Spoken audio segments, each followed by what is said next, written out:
తెలంగాణలో మాజీ deputy CM Tatikonda Rajaiah BRS పార్టీకి గుడ్ బై చెప్పారు. పార్టీకి రాజీనామా చేస్తున్నట్టు ప్రకటించారు. కాంగ్రెస్ ప్రభుత్వాన్ని పడగొట్టాలని బీఆర్ఎస్ నేతలు మాట్లాడడంతో మనస్తాపానికి గురయ్యానని తెలిపారు రాజయ్య. త్వరలోనే తన రాజీనామాను పార్టీ అధ్యక్షుడికి అందజేస్తా అన్నారు. పెద్దపల్లి జడ్పీ చైర్మన్ పుట్టా మధు సంచలన కమెంట్స్ చేశారు. తనను ఖతం చేస్తేనే వారికి రాజకీయ భవిష్యత్తు ఉంటుందని కాంగ్రెస్ నేతలు ఆలోచిస్తున్నారన్నారు. వచ్చే ఎన్నికలలోపే తనను కనుమరుగు చేయాలని చూస్తున్నారన్నారు పుట్టా మధు. తనను చంపేందుకు కుట్ర చేస్తున్నారని ఆరోపించారు.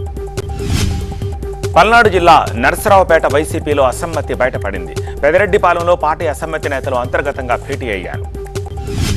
ఎమ్మెల్యే గోపిరెడ్డి శ్రీనివాసరెడ్డికి వ్యతిరేకంగా బ్రహ్మారెడ్డి వర్గం సమావేశాలు నిర్వహిస్తోంది. ఈ భేటీకి పట్టణాధ్యక్షుడు అబ్దుల్ హనీఫ్, చల్లా శ్రీనివాసరావు, అన్నం రవీంద్రారెడ్డి హాజరయ్యారు.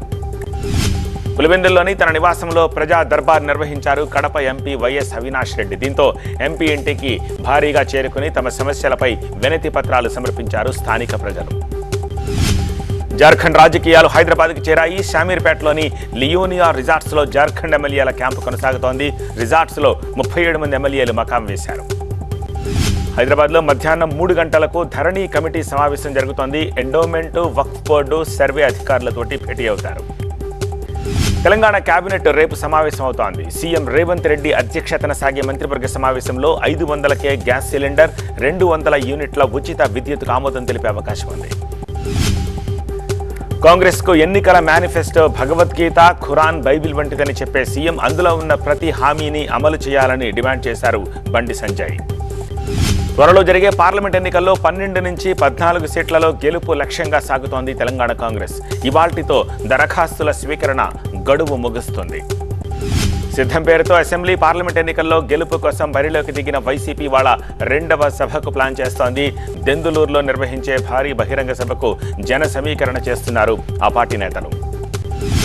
తిరుపతి జిల్లా జీడి నెల్లూరు అసెంబ్లీ సమన్వయకర్తగా తన పేరు ప్రకటించడంపై డిప్యూటీ సీఎం నారాయణస్వామి ధన్యవాదాలు చెప్పారు. వైసీపీ ప్రకటించిన 6వ జాబితాలో చోటు దక్కడంపై రాజమండ్రిలో సంబరాలు మిన్నంటాయి. ఎంపీ కార్యాలయంలో అభ్యర్థి గూడూరి శ్రీనివాస్, స్థానిక ఎంపీ భరత్ నేతలు కార్యకర్తలతో కలిసి బాణాసంచా కాల్చారు. ఏపీలో ఎల్లుండి నుంచి అసెంబ్లీ సమావేశాలు ప్రారంభం కానున్నాయి. తొలి రోజున ఉదయం 10 గంటలకు ఉభయ సభలను ఉద్దేశించి గవర్నర్ అబ్దుల్ నజీర్ ప్రసంగిస్తారు. ఏపీలో రేపు టీడీఎల్పీ భేటీ కానుంది. పార్టీ అధినేత చంద్రబాబు అధ్యక్షతన సాగే ఈ భేటీలో త్వరలో జరిగే అసెంబ్లీ సమావేశాల్లో అనుసరించాల్సిన వ్యూహంపై చర్చిస్తారు. కొంతకాలంగా మమ్మల్ని చంపేస్తామని ల్యాండ్ బ్రోకర్ ప్రసాద్ బెదిరించాడని రమణయ్య సోదరుడు రాజేంద్ర తెలిపారు. చీపురుపల్లిలో 7 ఎకరాల కోసం బెదిరింపులొచ్చాయన్నారు. ఇవాళ హిందూపురంలో పర్యటిస్తారు మంత్రి పెద్దిరెడ్డి. మున్సిపాలిటీలో వార్డుల వారీగా బహిరంగ సభలు నిర్వహిస్తున్నారు. ఎన్నికలపై కార్యకర్తలకు దిశానిర్దేశం చేస్తారు. కోనసీమ జిల్లా ఉప్పలగుప్తం మండలం ఎస్ యానాం గ్రామం వేదాంత ఆయిల్ అండ్ గ్యాస్ కంపెనీ ఎదుట ఆందోళన చేశారు స్థానికులు. గ్రామంలోని నిరుద్యోగులందరికీ ఉపాధి కల్పించాలని డిమాండ్ చేశారు. కర్నూలు జిల్లా గూల్యం గ్రామంలో తాగునీటి సమస్య తీవ్రతరమవుతోంది.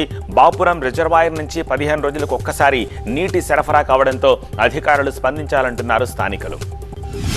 హైదరాబాద్ను 2వ రాజధానిగా ప్రకటించాలనే డిమాండ్తో ఈ నెల 12న నిరాహార దీక్ష చేస్తారని ప్రకటించారు సినీ దర్శకుడు, తెలుగు సేన పార్టీ వ్యవస్థాపక జాతీయ అధ్యక్షుడు సత్యారెడ్డి.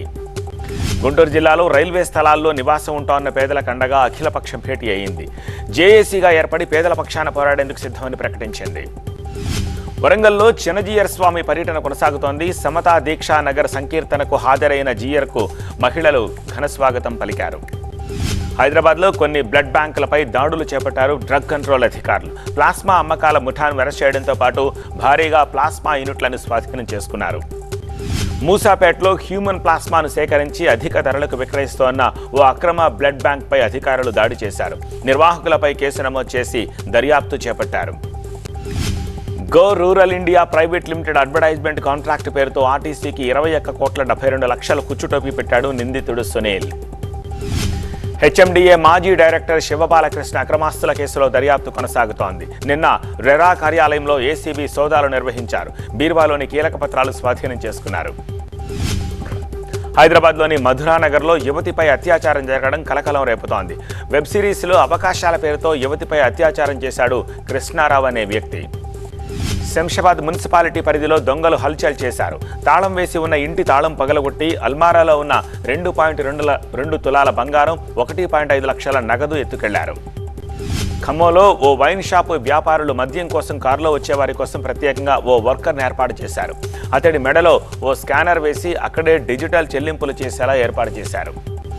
కామారెడ్డి జిల్లా కేంద్రంలోని హౌసింగ్ బోర్డు కాలనీ దగ్గర డీఎస్పీ ప్రకాష్ ఆధ్వర్యంలో డ్రంక్ అండ్ డ్రైవ్ టెస్టులు నిర్వహించారు దేవునిపల్లి పోలీసులు. అల్లూరి సీతారామరాజు జిల్లా జీకే వీధి మండలంలోని మావోయిస్టు ప్రభావిత ప్రాంతం పాతునిగుంటలో పోలీసులు మెడికల్ క్యాంపు నిర్వహించారు. మారుమూల ప్రాంత గిరిజనుల సమస్యలను తమ దృష్టికి తేవాలని సూచించారు చింతపల్లి ఏఎస్పీ కిషోర్. గిరిజనులకు వాలీబాల్ పోటీలు నిర్వహించారు. భోజన సౌకర్యం ఏర్పాటు చేసి స్వయంగా వారికి వడ్డించారు. అనకాపల్లి జిల్లా లచ్చన్పాలెంలో వాలంటీర్ హరనాథ్ హత్య కేసులో కాల్ డేటా ఆధారంగా ఆధారాలు సేకరించారు పోలీసులు. ఈ హత్య వెనుక తెలిసిన వాళ్ల ప్రమేయం ఉందని అనుమానిస్తున్నారు. తూర్పుగోదావరి జిల్లా గోపాలపురం మండలంలో పెద్దపులి కదలికలు ఆందోళనకు గురిచేస్తున్నాయి. కరిచెర్లగూడెం, కరగపాడు అటవీ ప్రాంతంలో పాదముద్రలు కనిపించడంతో ట్రాప్ కెమెరాలు ఏర్పాటు చేశారు ఫారెస్ట్ అధికారులు. హైదరాబాద్ మాదాపూర్ దగ్గర కారులో మంటలు చెలరేగాయి. అకస్మాత్తుగా వచ్చిన మంటలకు కారు పూర్తిగా దగ్ధమైంది. కారులో ఉన్నవారు ప్రాణాలతో బయటపడ్డారు. మైలార్దేవ్పల్లిలోని ఒక కాటన్ బెడ్ కంపెనీలో మంటలు చెలరేగాయి. దట్టమైన పొగను చూసి స్థానికులు ఆందోళనకు గురయ్యారు. నిర్మల్ జిల్లా తిరుమలలో భక్తుల రద్దీ కొనసాగుతోంది. శ్రీవారి దర్శనానికి 8 గంటలకు పైగా సమయం పడుతోంది. 7 కంపార్ట్మెంట్లలో స్వామి దర్శనం కోసం భక్తులు ఎదురు చూస్తున్నారు. కోనసీమ జిల్లా వాడపల్లి వెంకటేశ్వర స్వామి ఆలయానికి భక్తులు పోటెత్తారు. శనివారం కావడంతో ఈ తెల్లవారుజాము నుంచే తరలివచ్చి ప్రత్యేక పూజలు చేశారు.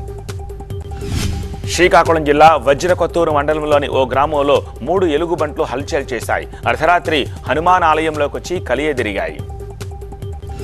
అల్లూరు జిల్లా పాడేరు ఏజెన్సీలో చలి పంజా విసురుతోంది. ఉష్ణోగ్రతలు 13 డిగ్రీలకు పడిపోవడంతో జనం చలికి గజగజ వణికిపోతున్నారు. హైదరాబాద్లో బంగారం ధరలు మరింత పెరిగాయి. 3 రోజుల క్రితం వరకు 63,200 పలికిన 24 క్యారెట్ల 10 గ్రాముల బంగారం ధర 400 పెరిగి 63,600కు చేరుకున్నాయి. మహారాష్ట్రలో శివసేన నేతపై బీజేపీ ఎమ్మెల్యే కాల్పులకు పాల్పడడం కలకలం రేపుతోంది. మహేష్ గైక్వాడ్పై కాల్పులు జరిపారు ఎమ్మెల్యే గణపత్. తీవ్ర గాయాలు కావడంతో ఆసుపత్రికి తరలించారు.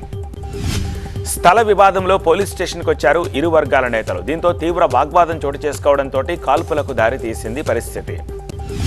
పశ్చిమ బెంగాల్లో సీఎం మమత తన ఆందోళన కొనసాగిస్తున్నారు. కేంద్రం నుంచి రావాల్సిన నిధులు వెంటనే విడుదల చేయాలని డిమాండ్ చేస్తున్నారు ఆమె. సనాతన ధర్మం గురించి గత ఏడాది తమిళనాడు మంత్రి ఉదయనిధి స్టాలిన్ చేసిన వ్యాఖ్యలపై బెంగళూరులోని ప్రజాప్రతినిధుల ప్రత్యేక కోర్టు సమన్లు జారీ చేసింది. జార్ఖండ్లో సీఎంగా చంపయి సోరెన్ ప్రమాణం చేసిన తర్వాత అసెంబ్లీలో బల నిరూపణ కోసం 10 రోజుల గడువిచ్చారు ఆ రాష్ట్ర గవర్నర్ సిపి రాధాకృష్ణన్. అధికార జేఎంఎం నేతృత్వంలోని 39 మంది సంకీర్ణ ఎమ్మెల్యేలు ప్రత్యేక విమానంలో రాంచీ నుంచి హైదరాబాద్కు వచ్చారు. మనీ లాండరింగ్ కేసుల్లో స్వాధీనం చేసుకున్న ఆస్తులు, నగదుపై ఢిల్లీ హైకోర్టు కీలక తీర్పునిచ్చింది. నేర విచారణ పెండింగ్లో లేనప్పుడు స్వాధీనం చేసుకున్న ఆస్తులను తిరిగి ఇచ్చేయాలని ఆదేశించింది.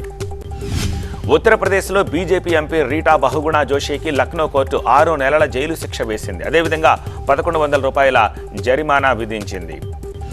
వారణాసిలోని జ్ఞానవాపి మసీదులో 3వ రోజు భక్తులు పూజలు చేశారు. తెల్లవారుజాము నుంచే మసీదు కాంప్లెక్స్ దగ్గర భక్తులు క్యూ కట్టారు. జ్ఞానవాపి కేసులో వారణాసి కోర్టు ఇచ్చిన ఆదేశాలను సుప్రీంకోర్టులో సవాల్ చేయాలని ఆల్ ఇండియా ముస్లిం పర్సనల్ లా బోర్డు నిర్ణయించింది. అయోధ్యకు భక్తజన ప్రవాహం కొనసాగుతోంది. ప్రతిరోజు 1,00,000 మందికి పైగా భక్తులు దర్శించుకుంటున్నారు. గత 11 రోజుల్లో 11 కోట్ల రూపాయలకు పైగా ఆదాయం వచ్చినట్టుగా ట్రస్ట్ సభ్యులు ప్రకటించారు. జ్ఞానవాపి మసీదుపై కోర్టు కేసు నేపథ్యంలో బెనారస్ బంద్కు పిలుపునిచ్చింది అంజుమన్ ఇంతజామియా మసీద్ కమిటీ. దీంతో ఉత్తరప్రదేశ్లోని సంబాల్తో పాటు మీరట్లో కూడా పోలీసులు బందోబస్తు ఏర్పాటు చేశారు.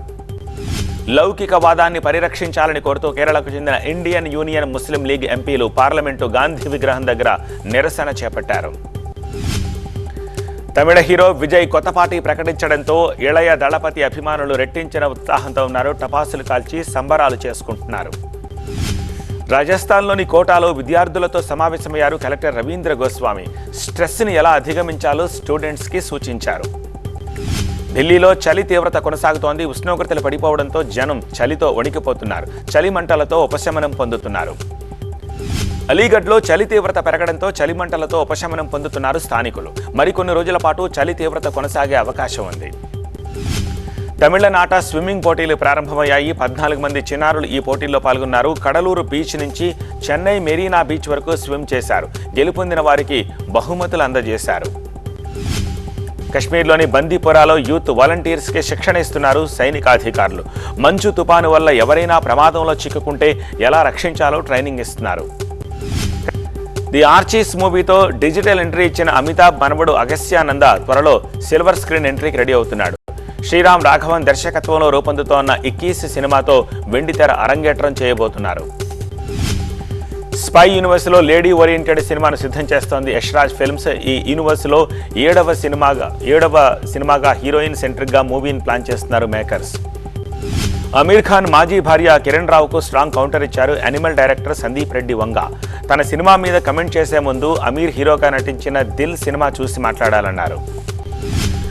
విశాఖలో జరుగుతున్న టెస్ట్ మ్యాచ్లో యశస్వి జైస్వాల్ డబుల్ సెంచరీతో దుమ్ము రేపాడు. 396 పరుగులకు తొలి ఇన్నింగ్స్లో టీమిండియా ఆలౌట్ అయింది.